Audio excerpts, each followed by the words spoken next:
All right, what is up, everybody? Today, I want to talk a little bit more about build-ups, how to get those really big, super energetic, exciting build-ups.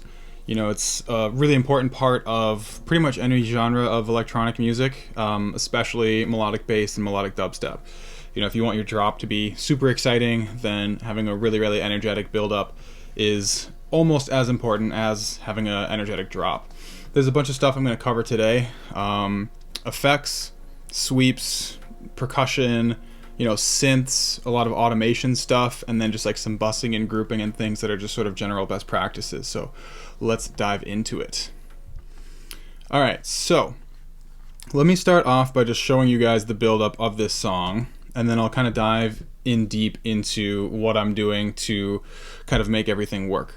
All right, so for those of you who haven't heard this song, this is my song Infinity off my last album. I'm just going to play the build-up without vocals in it.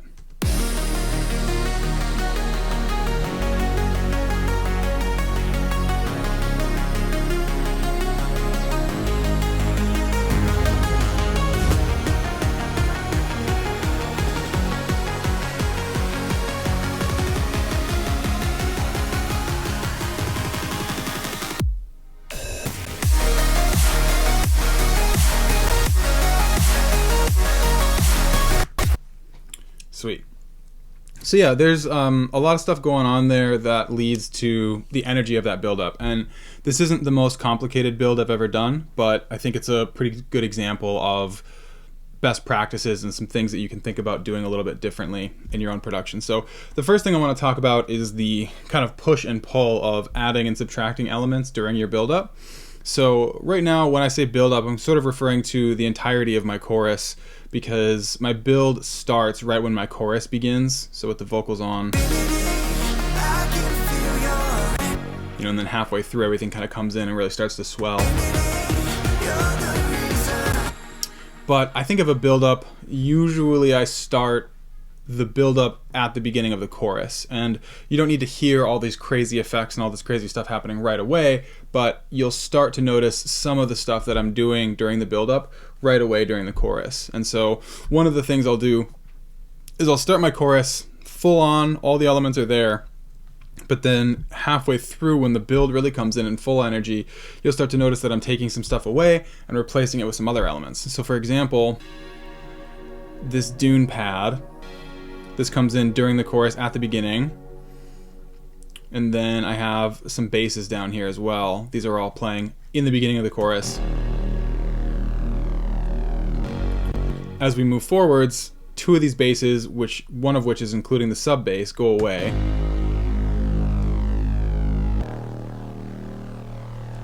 So you lose a lot of low end energy, and you're losing some of the energy left from the synths themselves, the chords. So this goes away, the sub bass goes away, and then we bring in some new elements. And so let me show you that.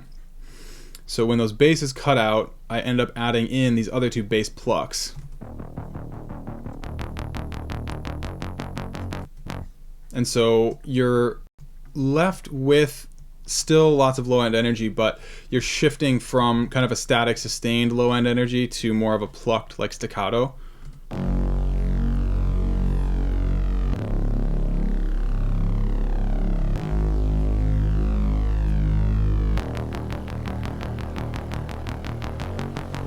And these other two down here slowly go away, and you're just left with that bass pluck. Now, when I cut the sub bass, I'm doing that because I'm going to be bringing in a kick drum here. So I believe it's this here. It's this little virtual rack kick that I brought in. So when the sub bass goes away, you lose that sub energy, but then you get this sub energy from the kick drum. And so you go from this static sub bass to this moving kick drum that's sort of pounding in the subwoofer. And so you are sort of shifting from one element to the other element, you know, exchanging low end for low end and, you know, some synths for other synths.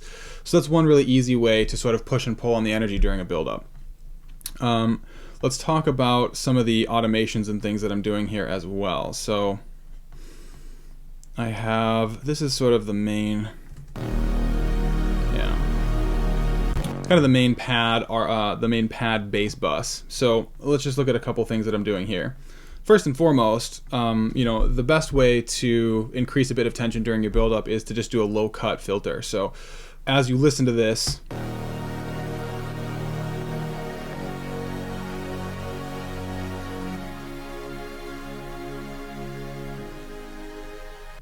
you notice how everything's getting a little quieter, a little further away, a little bit thinner.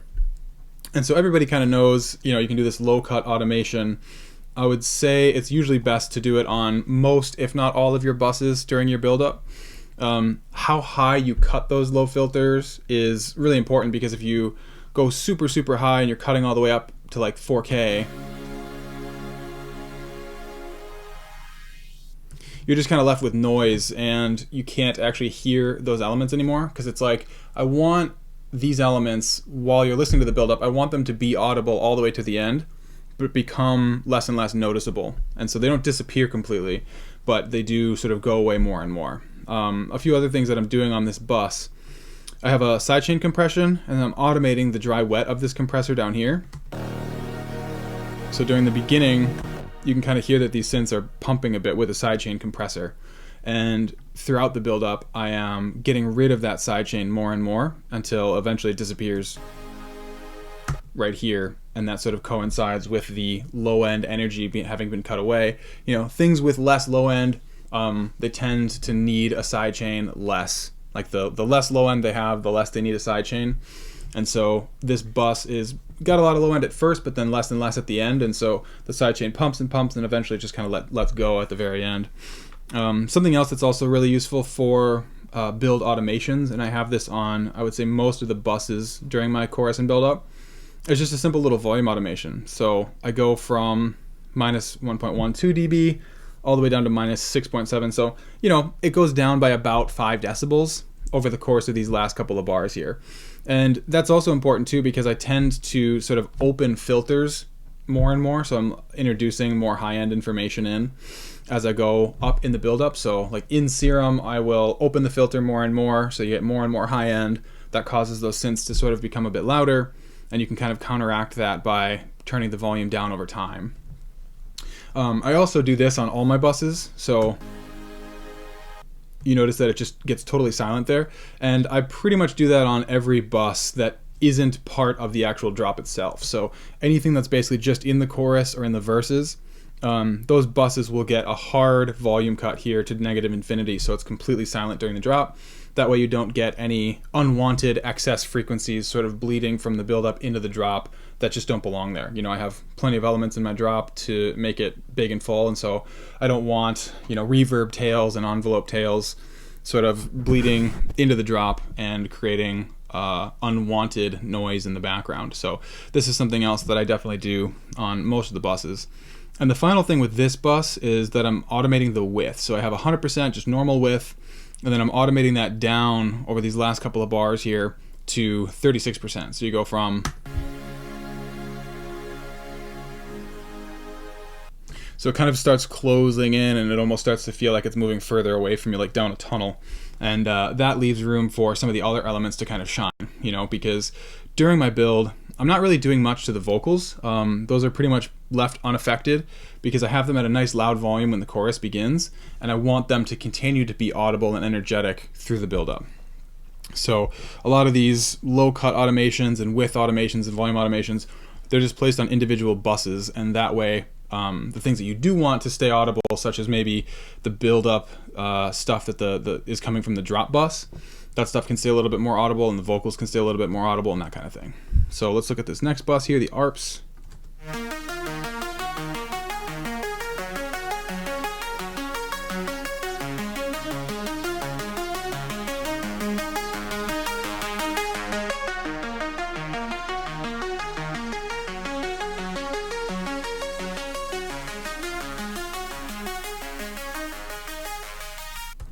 So same thing here, I have a low cut automation, getting rid of most of that low and low mid information, but it only goes up to about 900 hertz. So just high enough where you can still hear it at the very end of the build up.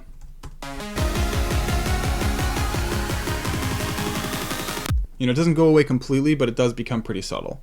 So just to reiterate that point, that it's important exactly how low, or how high I should say, that you cut that low information, so you're not cutting out too much I like for those elements to stay noticeable, but just barely. They kind of go into the background a little bit. I have some volume automations here. This one's going up over time and getting louder here, but then I have this other one I think that I didn't realize these two were overlapping. So this one goes down by like 2 dB, and then ultimately it ends up going down by about 6 dB. So I have this one that's turning it up, but it's only going up by about 2 dB, whereas this one's going down by about 6 dB. So ultimately this is basically just going down over time. Again, it's the same as the other bus, just getting a little quieter. In the middle of my build-up, I have this glitch fill thing that kind of happens. And when that happens, because this ARP bus has kind of got most of the energy in this chorus, so when that happens, I do a high cut, a low pass filter, and I go down to kind of make space. And then as we start into the full build up here, where all the energy really starts to pick up, the percussion comes in, the effects are a lot more noticeable. Cutting away some of the high end from those ARPs allows those other elements to sort of take over and become more energetic. You can still hear the ARPs, but there's more high end and sort of sharp frequencies coming from those other elements, so they can sort of take the spotlight for a little bit. Within these individual ARPs, there's nothing too crazy happening, but I am opening filters. And you start there for that one, you kind of plucky, and towards the end you're opening the filter quite a bit more, so you're getting more high-end energy in general. Same thing here. That one's got a lot of high-end to begin with, but you can hear it gets like, there's more of like a white noise quality to it, so it's almost like kind of sweep in and of itself by opening the filters of some of these ARPs and some of these pads more and more over time. You're just automatically introducing more high-end energy and more high-end energy, and then less low-end energy. You know, those things combine to create a nice energetic build and a lot of tension created between those layers. So let's take a look, if my computer will stop freezing every 2 seconds, at the build up for the drop chords. It starts off super quiet.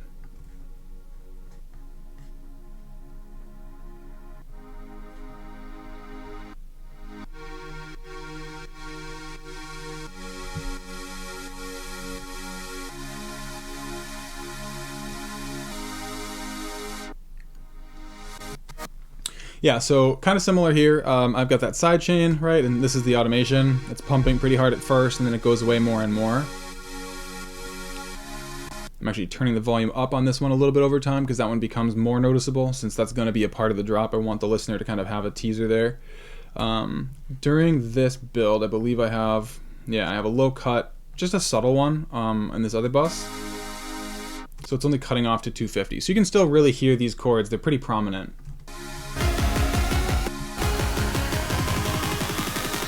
You know, if I had cut this all the way up, I mean, it's still, you know, there's still energy there, but you hear that chord, and it kind of gives you this tension because it's this new thing coming in that you hadn't heard, and then it's sort of taking over. You know, so same thing here. The volume's like really low at first, and because it's being introduced during the chorus and during the build, it's really quiet at first, and then it comes in and it gets louder and louder. Same thing with the width here. It starts really narrow, gets wider and wider, and then I cut everything down super narrow. And I also take the volume way down here because this is where that pre-drop little fill happens, where the vocals can kind of shine through. So it's always nice to just sort of give assuming you have vocals, or if it's just like a lead melody, you can give that main element some room to breathe right at the very last second there, whether it's 1 bar before the drop or a half bar, maybe a quarter bar. You can cut most of the elements away, make space, and then do kind of like an exciting fill. I'll show you guys how I did the one that I did in my song. So this idea here would apply. Normally I would have like more of the drop leads, more of the drop ARPs in this same sort of bus where they're being introduced over time. They have less low end at first, or sorry, less high end at first, and then you're introducing more and more high end.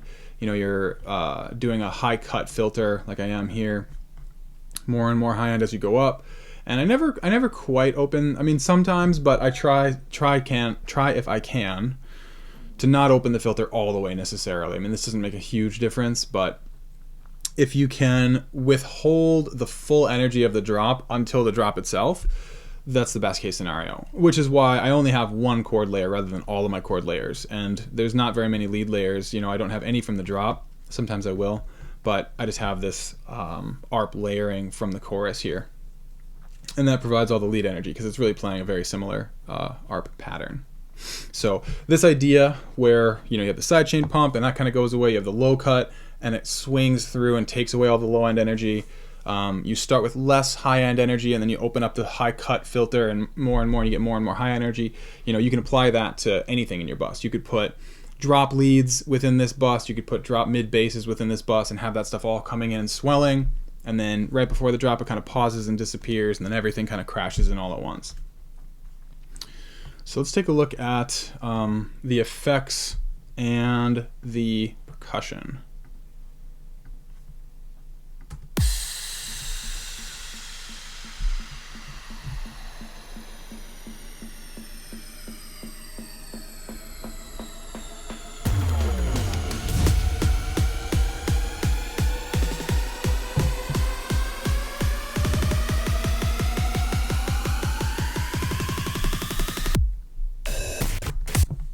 Yeah, so I start off my build with a strong crash. I just added some Valhalla and phaser just to make this a lot more interesting and have a longer tail on it. And so this is kind of what I meant when I said the build up starts basically at the beginning of the chorus, because it's like this is the beginning of the chorus right here. And there's already some stuff happening. You can hear, you know, the build snares, you can hear the effects starting to swell up. We'll take a look at those in a sec.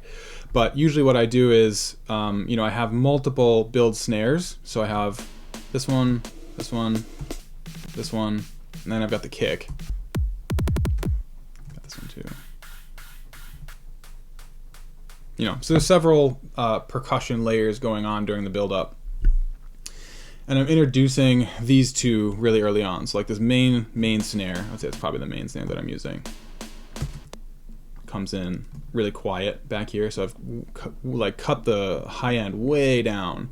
And then it comes in and you get this little sense of it right around here probably. You can kind of feel it at first, but maybe a bar or maybe 2 bars before the big build starts, that's where you start to get a sense of it. And then this one here is also, start to get a little bit of high end from this top one. And then that's where that little fill turnaround comes in. And so, you know, that's when the real build starts. The filters are open on these. You get this new clap. You get these other 2 build snares. And you get the kick.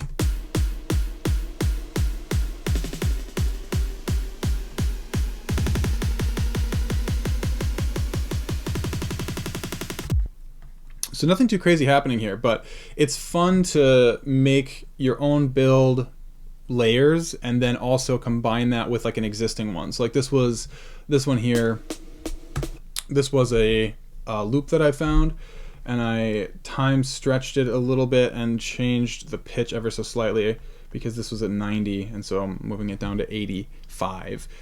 Something small to note is I always choose repitch when I'm doing this. If you take like a long sample that has a bunch of percussion in it, repitch is nice because it preserves the transient quality.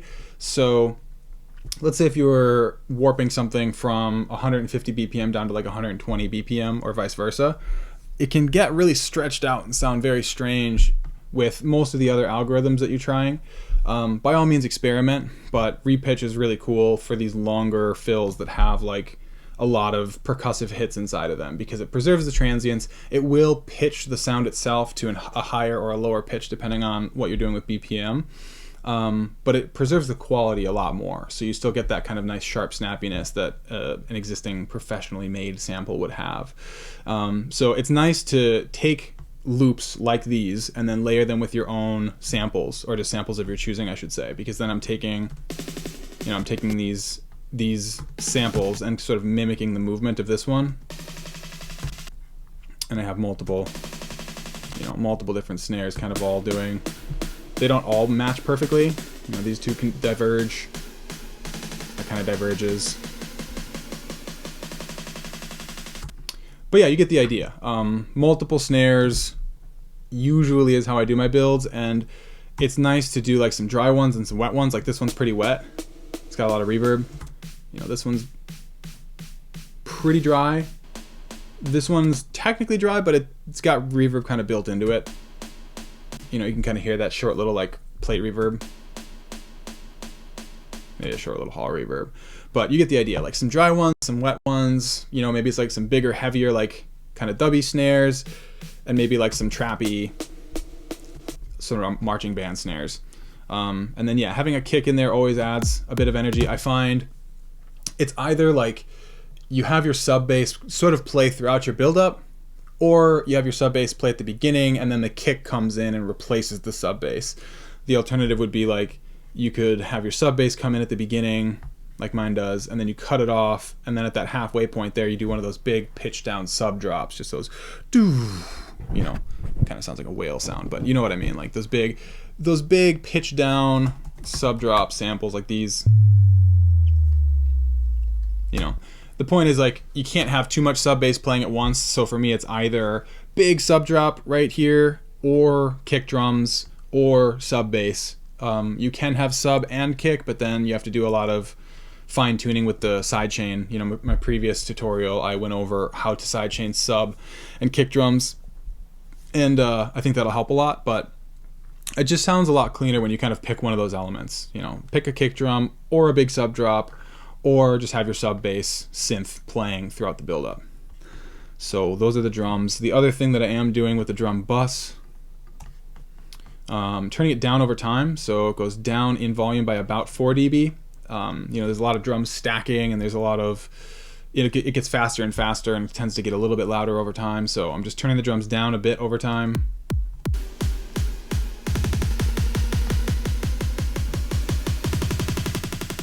Just because I don't want them to be the focus. I really want the vocals and some of the synths to be the focus. Then the other thing is, I think I'm just doing a low cut here. So I'm getting rid of some low energy, but not a lot. You know, I'm only cutting to 250, where again, if I were to really...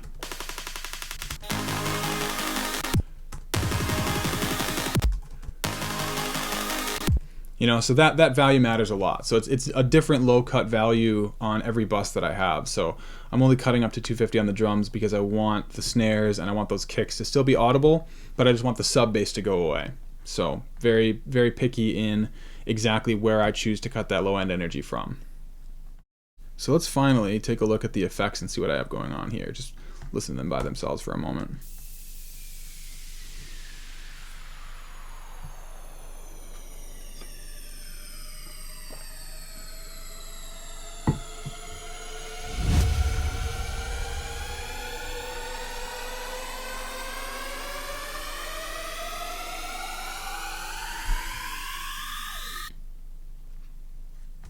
Yeah, so the idea with build effects for me is I think it's good to have a variety of different elements. So in this build, I have a normal white noise sweep.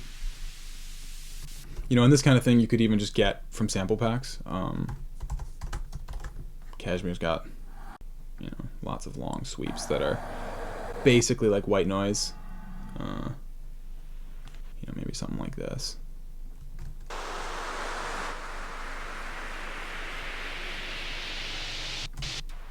You know, this has got a little bit more texture and character to it, but the idea is you want, I think ideally within, you know, this style, this genre of EDM, you can get some nice white noise based sweeps, whether they're samples you get from a pack or whether it's just a white noise that you make yourself. Like this is literally just a white noise operator.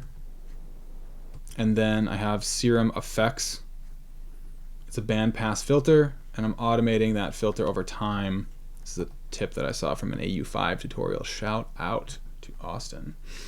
But this is a great way just to make a quick little sweep. It's literally just static, normal white noise, and then you're just automating this bandpass filter, which is giving it that sweeping effect.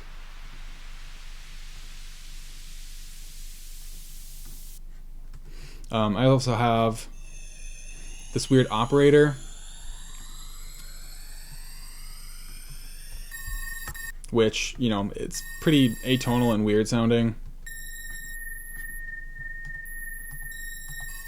But this is just kind of similar to something I saw Austin, also AU5, do in a tutorial where you're just kind of making this funky operator patch where you're just adding different frequencies and they're all kind of interacting with each other in this weird way. And then you're using a frequency shifter, which is this lane here, to pitch up over time. And then that reverb makes it a lot more interesting because it's totally cranked up to 100%. 4-second decay time. There does end up being some low end information from this, so I cut that, cut a little bit of the high end because it's a little hissy. And then I have this chorus, which just kind of widens it and makes it a little bit more interesting. This is a volume automation here as well, because when the build starts, the chorus, I've got this white noise that I showed you just a second ago, and I got that automating down. Whoops. Serum effects. So the filter is automating down, just the same way that the pitch envelope on this one is automating down.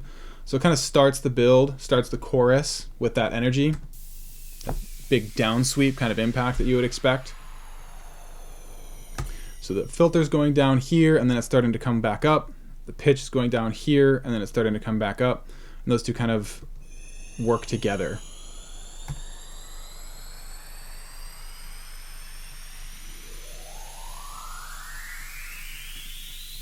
And then I've got a couple more layers down here.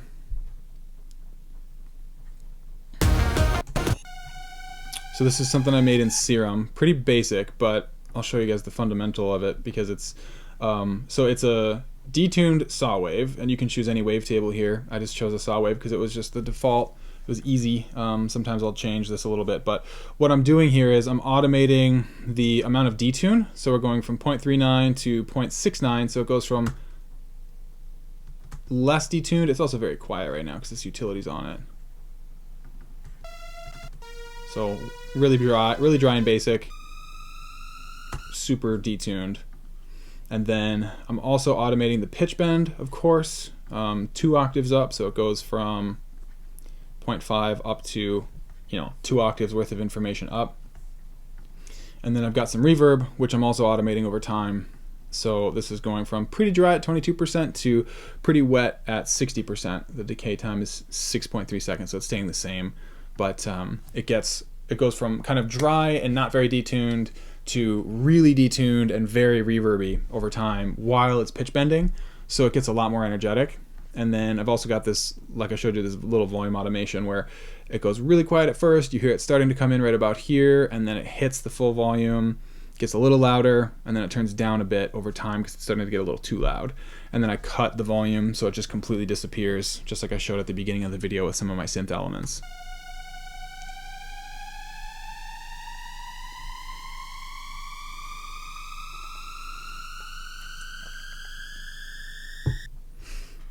And then I got one more that's kind of similar, pretty similar.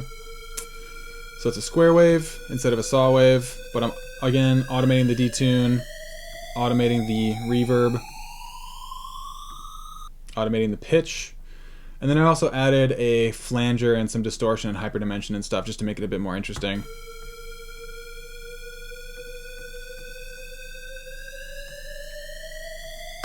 And so that's the nice thing with a riser like this. You can play around with it a lot. You can change the wavetable, you can add a bunch of effects to it, you can crank up the distortion, crank up the flanger.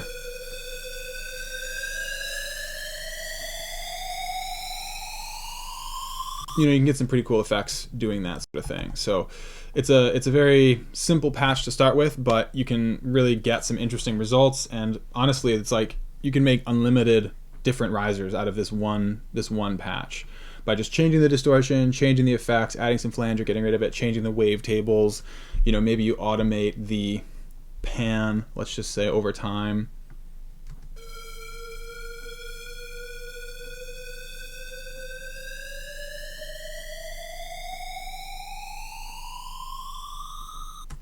That'll work a lot better if it was post effects, since the effects are happening after the pan, and so it's kind of still staying centered, but you get the idea. There's lots of things you can automate over time just to introduce more chaos. You can do, pulse width modulation, do some FM from B, change the wavetable position over time if you had like a wavetable that morphs quite a bit.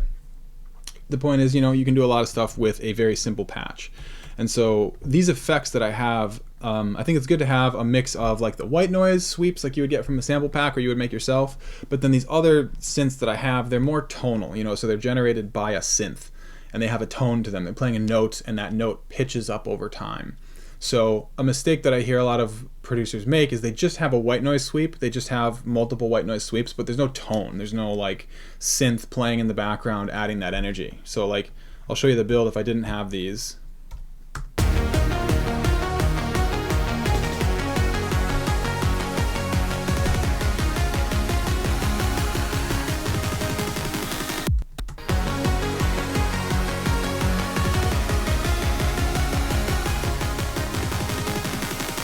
You just lose so much energy. So I think it's nice during a build-up to have, yes, the white noise sweeps, yes, the samples and that kind of stuff, but also to have some synthy, tonal-based effect risers that have like a note that is being played that's pitching up over time.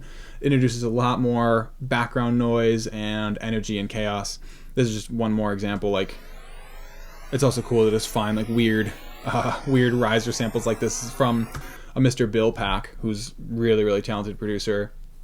Mr. Bill Spectra, if you want some really, really cool, unique samples.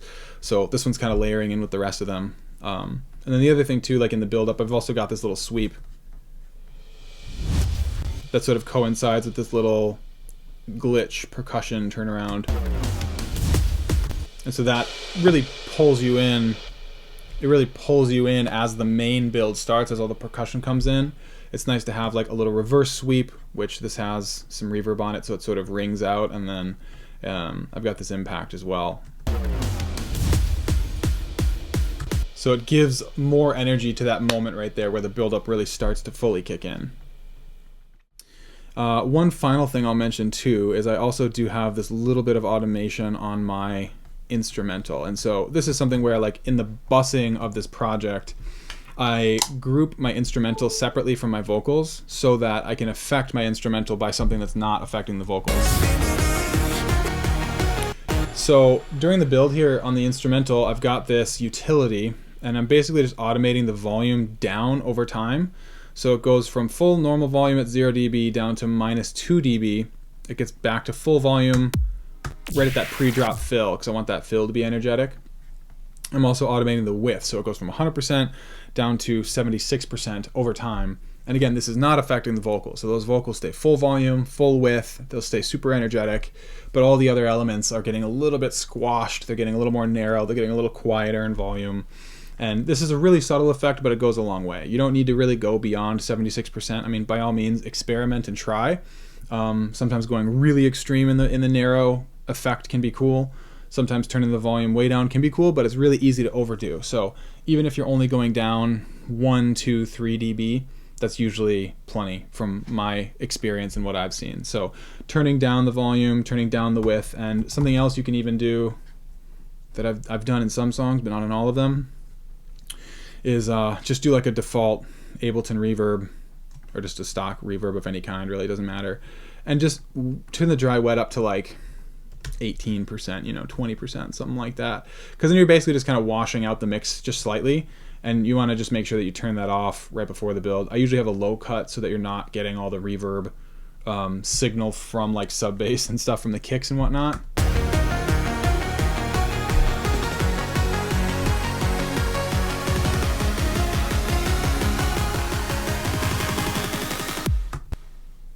It's probably better served to cut off there.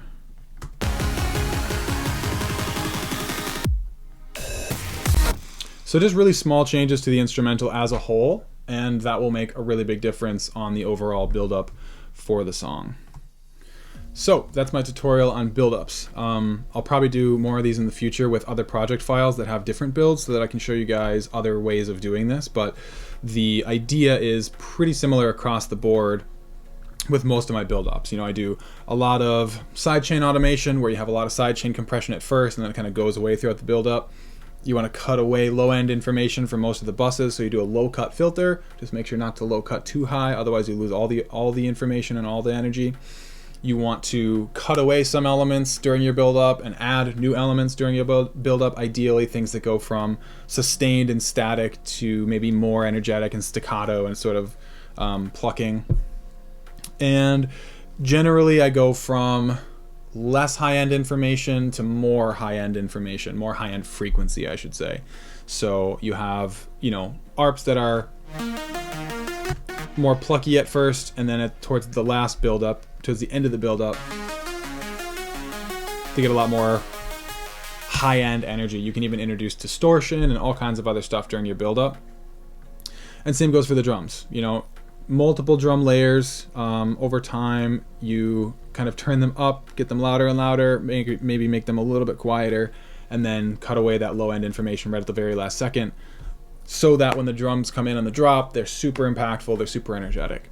So we went over a lot of details today. As always, feel free to hit me up on Patreon or hit me up on Discord or message me on Instagram if you have any questions about this tutorial. And also feel free to reach out to me if you want to see certain topics done in the next tutorial. The other thing I should mention is I also teach one-on-one lessons, so if you're ever interested in meeting with me one-on-one via Zoom, we can go over my project files in detail, we can go over your project files in detail, and just basically see what are things you can do to improve your song. So I can show you how I made my songs in more depth. You can ask questions one-on-one. I can sort of give you a lot of pointers and tips and feedback about your song and what you could do to improve them. So same thing, feel free to hit me up. Instagram, Patreon, Discord, wherever, and we can chat more about that. So thanks for tuning in to this month's tutorial. Hit me with any questions, and I'll see you guys next month. Peace.